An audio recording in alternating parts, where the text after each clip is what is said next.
Eh ben, on est toujours à Cannes, hein, au Festival international des jeux, avec toute l'équipe de Casus Belli. Il fait un temps pourri, mais on a la chance de croiser plein de gens très sympathiques, dont Jeff de Res Dead Edition.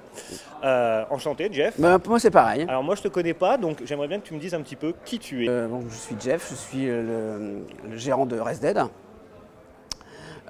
Donc, on vient de lancer l'année dernière un crowdfunding pour Innominus Talisman Avellatas, Génération perdue, la dernière édition, faite par Croc.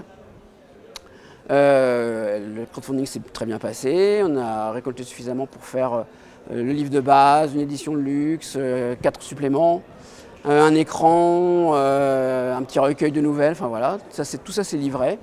Alors comment tu t'es retrouvé à t'occuper de Innomine Satanis? C'est une longue histoire d'amour entre toi et le jeu ou Alors, moi je suis un ami de Croc, je travaillais chez Cirrose dans les années 90. J'ai bossé sur Bloodlust, j'ai bossé sur Nightcrawler, j'ai bossé sur Scales, INS, Bitume. Donc je connais Croc depuis 25 ans. On a des liens familiaux maintenant même. J'avais arrêté il y a 10 ans avec Cops d'écrire parce que ma vie professionnelle et ma vie familiale m'empêchaient vraiment de faire ça bien. Ouais, on a tous connu ça à un moment donné. Donc j'avais arrêté et j'avais aussi d'autres passions que je voulais assouvir. Donc pendant 10 ans, je suis arrêté. Puis le démon de l'écriture est venu me retitiller. Mes enfants étant suffisamment grands pour se débrouiller, j'ai plus besoin de passer mes nuits à venir m'occuper d'eux. Donc j'ai dit tiens, si je passais mes nuits plutôt à écrire.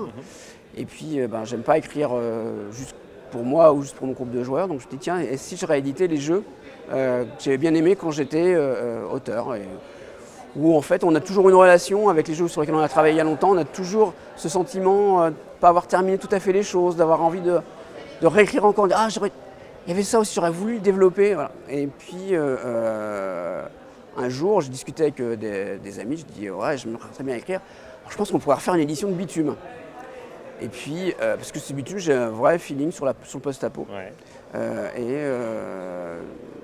Donc, j'étais voir Croc et je lui ai dit est-ce que tu me permets de refaire Bitume? Il me dit pas de souci, très bien. Il me dit l'essentiel, c'est que ça reste dans la famille, parce que c'est une grande famille, les gens qui ont écrit. Cirrose, c'était une famille, un clan, quoi. Donc il me dit c'est très bien que ce soit quelqu'un comme toi qui le reprenne. Donc il m'avait dit ok. Et puis 6 mois après, donc on travaille pendant 6 mois sur Bitume. Et puis 6 mois après, il me dit écoute, si tu fais un crowdfunding, si tu veux lancer la boîte, ce serait peut-être mieux si tu avais quelque chose un peu plus grand public encore que Bitume, si tu avais INS. Je me dis bah oui, j'aimerais bien faire INS. Il me dit bah ça tombe bien parce que ça fait 2 ans que je l'ai écrit. Voilà, il est prêt, il n'y a plus qu'à. Comment ça se passe le salon pour toi, le festival des jeux? Alors, du temps pour aider à organiser donc, le multitable. Et puis je peux rencontrer aussi le soir plein de gens. Donc tu me disais tout à l'heure un multitable à combien? Là on était 22.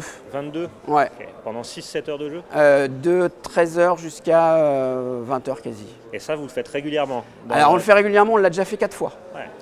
Dont une fois on était 30 à l'Asmodée, c'était le premier en septembre. À Octogone on était 6 tables aussi il me semble. Il a été joué au Jutopial avec 4 tables. Donc là c'était encore 6 tables.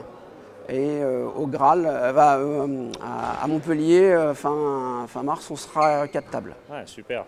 On se permet beaucoup de liberté par rapport à la nouvelle édition. Parce que c'est du spectacle en fait, c'est pas juste un scénario quelconque, c'est un grand moment de spectacle. Donc, alors des fois en plus il y a des stars, puisque là ils ont eu la chance d'avoir Croc qui est venu maîtriser la fin.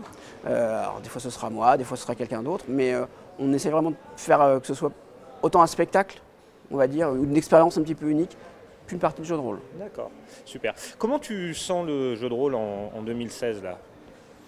Je pense qu'il y a des gens qui se remettent, oui, ou en tout cas qui s'y intéressent de nouveau, parce que ils arrivent dans une tranche d'âge comme moi où paradoxalement on commence à avoir plus de temps libre. Donc on revient à ses premières amours. Et puis on a aussi pas mal ont peut-être plus de moyens financiers que quand ils étaient ados ou jeunes étudiants. Donc le pouvoir d'achat augmente, donc on a l'impression qu'il y a plus d'argent en fait, donc il y a plus d'activités. Mais je pense que c'est plus de la collectionnite que vraiment du jeu. Ouais, je pense. J'espère me tromper, hein, moi ça me ferait plaisir. Et alors pour les jeunes, je suis beaucoup plus dubitatif. Le jeu vidéo est encore Je pense que justement c'est le public du jeu vidéo qu'il faut aller chercher. Ouais. Je pense que l'initiative de Maillard par exemple est très très bonne, d'aller chercher des gens qui ne savent pas que ça existe et il n'y a aucune raison qu'eux ne jouent pas en fait. Tout est fait pour eux, c'est les mêmes univers, les mêmes références culturelles, tout est là, il y a tous les outils pour le faire. En plus les jeux maintenant ils sont vraiment de très grande qualité, comparativement à ce qu'on a pu connaître nous dans les années 80. Voilà, l'édition elle a upgradé sérieusement, quoi. Donc ouais, tout est fait pour que ce soit beau, bien, les règles de jeu elles sont pratiquement toutes maintenant hyper accessibles. Donc voilà, il n'y a plus qu'à, mais il faut juste les faire connaître. Moi, je vais essayer de constituer aussi des équipes d'auteurs très jeunes. Voilà, des gens qui ont une vingtaine d'années, qui n'ont pour l'instant jamais eu la chance d'écrire. Ça, c'est intéressant parce qu'ils vont avoir d'autres références culturelles. C'est ça. Moi, je voudrais, alors parce que je fais des jeux de vieux, Bitube, INS, ce sont des jeux de vieux, et je vais essayer de les ouvrir aussi à des jeunes, mais je voudrais peut-être, si je peux, ces gens-là commencer à leur faire écrire sur des choses un petit peu plus cadrées comme INS ou Bitube, mais après, voilà, voir s'ils ont envie de faire autre chose de nouveau, auquel nous on n'aurait pas pensé parce qu'on est trop pris dans nos habitudes et nos certitudes, et puis d'avoir quelque chose de neuf. Ok. Ça touchera peut-être un public plus jeune. Je suis d'accord. Eh bien, écoute, merci beaucoup Jeff. Mais tout plaisir était pour moi.